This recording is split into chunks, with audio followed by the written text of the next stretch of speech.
Selamat sore teman-teman, berjumpa lagi di channel YouTube Fauzan Hafiz. Kali ini pasti kita akan belajar sejarah lagi dong. Nggak terasa ya, kita udah 1,5 tahun nih belajar dari rumah. Tapi mudah-mudahan tidak mengendurkan semangat kita untuk terus mengambil ilmu pengetahuan sebanyak-banyaknya dan terus belajar demi masa depan kita yang lebih baik. Nah, kali ini kita akan belajar masih sekitar kehidupan masa praksara di Indonesia. Yang akan spesifik kita bahas dalam pertemuan ini adalah bagaimana sih perkembangan zaman batu dan logam yang ada di Indonesia ya. Oke, kita langsung saja teman-teman melihat tayangannya. Ya. Jadi kita mulai dulu dari gambar ini teman-teman ya. Mungkin teman-teman sedikit mengetahui ya bahwa di era sekarang batu-batuan ini seolah-olah tidak berarti ya. Seolah-olah batu-batuan ini merupakan benda yang tidak berharga. Tetapi teman-teman ya, ternyata batu-batuan ini adalah penyangga kehidupan pada masa praksara ya. Karena pada zaman praksara ya, yang spesifiknya pada zaman batu merupakan benda yang bisa diolah sedemikian rupa untuk menunjang kehidupan. Jadi kesimpulannya adalah batu-batuan ini merupakan benda-benda yang sangat dibutuhkan oleh masyarakat praksara teman-teman ya, karena batu-batuan tersebut adalah penyangga kehidupan seperti itu ya, karena seluruh aktivitas masyarakat ya dilakukan dengan menggunakan batu-batuan tadi. Nah seperti itu. Nah teman-teman sekalian, kita akan melihat berbagai macam periodisasi zaman batu di Indonesia dari periode paling tua sampai yang paling muda ya, seperti itu. Nah, kalau kita melihat perkembangan sejarah di Indonesia terkait dengan zaman batu ya, zaman batu yang ada di Indonesia ya. Kita akan mulai dulu dari zaman yang paling tua ya, yaitu zaman Paleolitikum seperti itu ya. Seperti teman-teman tahu bahwa kata paleo itu artinya adalah tua, sedangkan litikum itu artinya batu. Nah, khusus di Indonesia ada dua situs ya penemuan Paleolitikum yang ada ya, yang ditemukan di Indonesia, yaitu di Pacitan dan Ngandong ya. Kita akan lihat kebudayaan Pacitan itu ada apa saja. Nah, dalam kebudayaan Pacitan ditemukan dua benda ini teman-teman ya. Yang pertama adalah kapak genggam ya. Kapak genggam ini dari namanya saja kapak ya. Teman-teman sudah tahu bahwa kapak ini digunakan untuk aktivitas berburu pada zaman lampau. Ya, teman-teman bisa bayangkan bahwa batu-batuan ini merupakan alat bantu mereka untuk berburu ya, sekaligus menunjang kehidupan. Selain ada kapak genggam, juga ditemukan flex atau kapak perimbas yang dari ukurannya teman-teman sudah bisa melihat ya bagaimana kapak perimbas ini untuk menyayat ya, untuk memotong benda-benda yang ditemukan seperti itu ya. Jadi dari fungsinya aja, dari bentuknya saja kita sudah mengetahui fungsinya. Inilah kapak perimbas. Nah, kalau di Ngandong ditemukan benda-benda Paleolitikum seperti ini teman-teman. Ini adalah tulang belulang yang digunakan sebagai belati. Teman-teman mungkin sudah mengetahui bagaimana fungsi belati ya. Belati adalah alat untuk menusuk ya, seperti itu. Ini adalah kebudayaan Pacitan dan Ngandong yang menceritakan tentang bagaimana situs Paleolitikum yang ada di Indonesia. Nah, sedangkan kalau Paleolitikum itu sendiri disebut sebagai zaman batu tua yang tadi di awal saya sudah sampaikan. Nah, ciri yang bisa kita lihat dari kebudayaan Paleolitikum adalah kebudayaannya masih sangat kasar teman-teman ya. Seolah-olah peninggalan pada zaman ini belumlah berbentuk halus sempurna ya, seperti tapi masih berbentuk kasar. Tapi dari segi fungsi ya, benda-benda ini digunakan untuk aktivitas perburuan pada zaman itu. Nah, dan disampaikan tadi bahwa kebudayaan ini dibagi menjadi dua kan, berdasarkan situs tempat ditemukan di Pacitan dan juga Ngandong, serta kalau kita menghubungkan bagaimana pola kehidupan pada zaman Paleolitikum ya, yaitu adalah zaman berburu dan meramu. Dan makhluk pendukung peradaban ini atau kebudayaan ini adalah manusia purba, baik berjenis Pithecanthropus, Meganthropus maupun Homo seperti itu.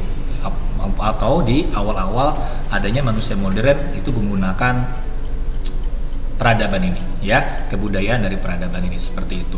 Nah, ke periode berikutnya teman-teman ya, kita akan melihat periode berikutnya dari zaman batu, yaitu Mesolitikum. Meso artinya adalah pertengahan dan litikum itu artinya batu. Nah, mungkin teman-teman masih ingat ya bahwa ciri pola kehidupan pada zaman berburu meramu tingkat lanjut ya, masyarakat atau manusia sudah mulai hidup di tempat-tempat seperti ini yang kita sebut sebagai Abris Sausroke atau goa ya dalam bahasa Indonesia, di mana manusia pada zaman lampau sudah mulai hidup dan tinggal di tempat-tempat seperti ini dengan banyak ditemukanlah fosil-fosil maupun lukisan-lukisan tangan yang ada di dinding-dinding gua seperti itu. Nah, pada peradaban ini juga ditemukan mulai adanya sampah dapur atau kejokan Modinger ya. Bisa teman-teman lihat di sini, ini merupakan tumpukan kerang laut yang membatu ya, yang akhirnya menjadi fosil seperti itu ya. Ini nggak jauh dari tempat ditemukannya Abris Sausroke ini, dan umumnya di Indonesia banyak ditemukan di wilayah Sumatera. Nah, ini salah satunya bentuk peninggalan yang lain pada zaman ini teman-teman, yaitu adanya pebble atau kapak genggam Sumatera. Dari bentuknya saja kita sama-sama tahu bahwa fungsi pebble ini adalah alat untuk menghaluskan ya, sama seperti batu pipih ya, alat untuk menghaluskan berbagai macam jenis-jenis tumbuh-tumbuhan. Nah, dari bentuknya ini juga teman-teman bisa lihat bagaimana sudah mulai adanya ukiran batu yang tersusun ya, seperti itu. Walau belum dikatakan halus sempurna ya, tapi paling tidak dari benda-benda seperti ini sudah mulai ada bentuk ukiran ya, sehingga bentuk yang digunakan itu memudahkan manusia untuk menunjang aktivitasnya ya. Inilah karakter utama atau ciri utama dari kebudayaan Mesolitikum ya, seperti itu ya, dimana ciri hasil dari kebudayaan pada zaman ini, kebudayaan batunya sudah mulai agak halus, walau belum dikatakan halus sempurna ya, tapi sudah mulai agak halus. Dan sekali lagi, pola kehidupan yang menunjang peradaban ini adalah pola kehidupan berburu meramu tingkat lanjut, dan makhluk pendukung yang mengembangkan kebudayaan ini adalah Papua Melanesoid yang ada di Indonesia ya, seperti itu. Nah, kita akan melihat zaman berikutnya ya, yaitu zaman batu Neolitikum ya, di mana teman-teman bisa melihat berbagai macam hasil budaya dari kebudayaan ini ya. Ini adalah kapak persegi dan kapak lonjong ya. Sama seperti fungsinya tadi, kapak persegi digunakan untuk aktivitas menanam ya, menanam tanaman-tanaman, dan juga dengan kapak lonjong ya, fungsinya juga untuk menghaluskan serta membantu untuk menanam tanaman-tanaman tadi, seperti itu.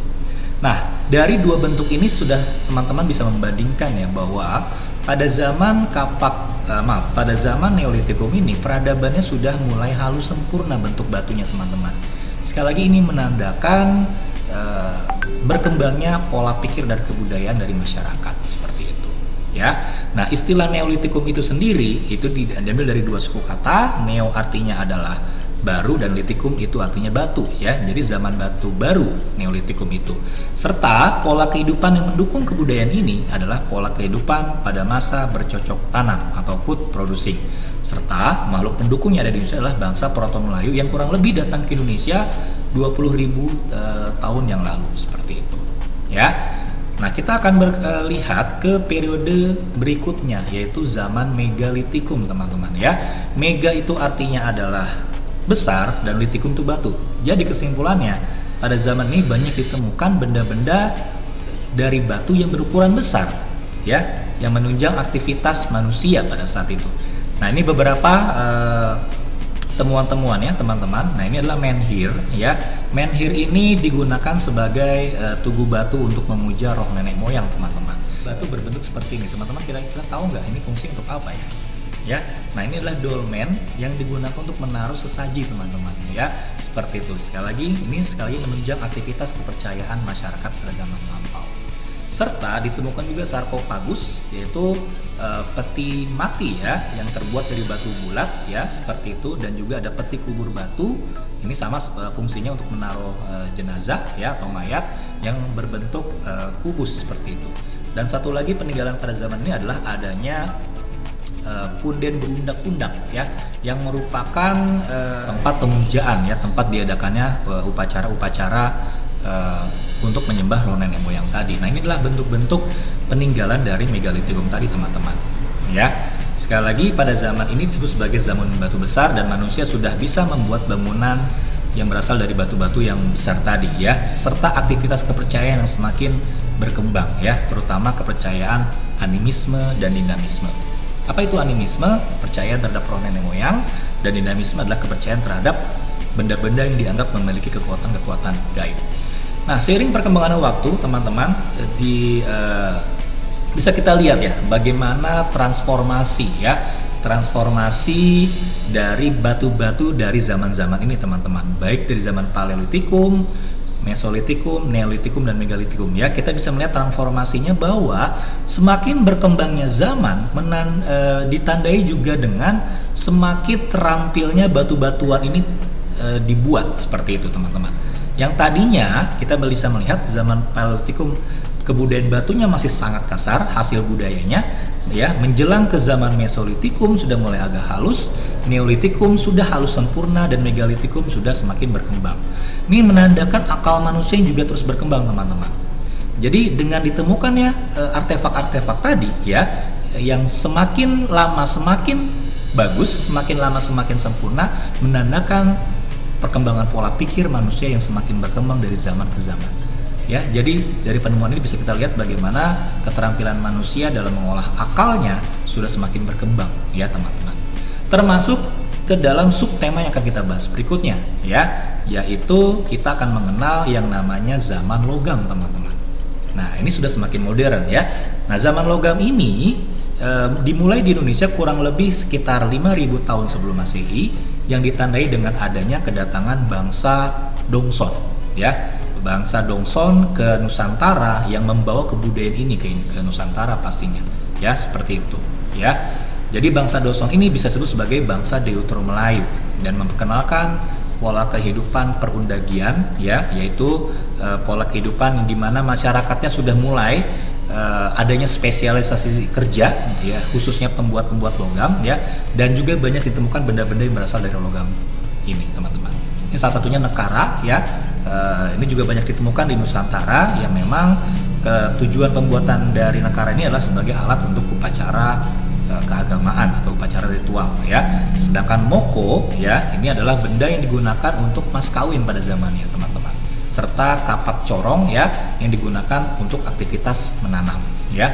Nah, ini adalah contoh dari beberapa peninggalan zaman logam di Nusantara, ya.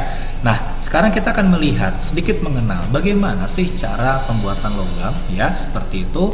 Jadi teman-teman, ya, teknik pembuatan logam ini ada dua cara, ya, yaitu dengan menggunakan teknik bivalve dan acir perdu, seperti itu. Bisa lihat sini, teman-teman.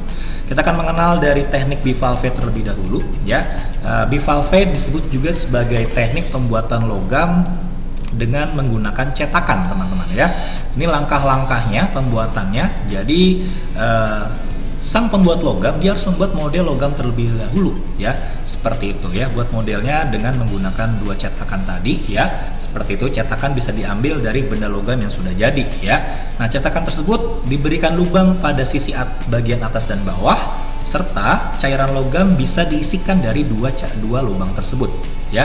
Dan apabila cairan logam sudah mendingin, maka cairan logam dapat dibuka dan hasil akan memperlihatkan bentuknya.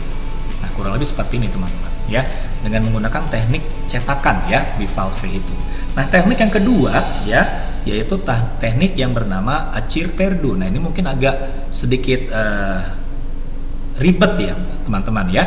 Tapi memang biasanya teknik ini digunakan untuk membuat benda-benda dari logam yang mempunyai ukiran-ukiran yang sangat rumit, terutama patung-patung seperti itu, ya. Dimana teknik ini juga memadukan tanah liat dan lilin, ya, sebagai bahannya. Saya langsung saja ke gambar, ya, teman-teman, ya. Bisa teman-teman lihat di sini. Nah, ini bagaimana teknik pembuatannya, ya. Dimulai dari tanah liat, ya, tanah liat yang dibuat berdasarkan modelnya, ya. Jadi pertama kita ambil dulu tanah liat dan kita bikin model benda yang akan kita gunakan, ya. Setelah tanah liat dibuat sesuai dengan model yang kita inginkan, ya, model ini dilapisi dengan lapisan lilin, teman-teman, ya. Diberikan lapisan lilin dan juga diberikan corong di sisi atas dan bawah, ya, seperti itu. Setelah model tertutup oleh lilin, model di tanah tertutup lilin, model tersebut dibakar, ya, teman-teman, sehingga akhirnya lilinnya meleleh seperti itu. Setelah lilinnya meleleh, ya, lalu dituangkan cairan logam dari sisi atas seperti itu, teman-teman, ya, dan didiamkan dan lalu dipukul atau pecahkan bagian luarnya sehingga hasil akan memperlihatkan bentuknya. Jadi ini kurang lebih teknik pembuatan dengan menggunakan acir perdu, ya, seperti itu. Nah, Yang akhirnya bisa kita ambil kesimpulan adalah bahwa teknik ini sekali lagi ini digunakan untuk pembuatan benda-benda yang agak rumit teksturnya. Makanya seperti patung ya, atau benda-benda yang agak rumit ya, itu merupakan menggunakan teknik ini. Seperti itu. Nah, itu mungkin teman-teman yang bisa saya sampaikan terkait dengan zaman batu dan logam di Indonesia. Sekali lagi, dua zaman ini menandakan bagaimana aktivitas pola perkembangan pola pikir ya, dan juga hal yang bisa kita ambil kesimpulan adalah ternyata orang-orang Indonesia pada zaman lampau, terutama pada zaman praaksara, sudah sangat terampil dalam membuat benda-benda yang disediakan oleh alam tadi ya. Ini menandakan bahwa kualitas bangsa kita sebenarnya sudah terampil sejak dulu. Itu aja dari saya, terima kasih dan selamat sore.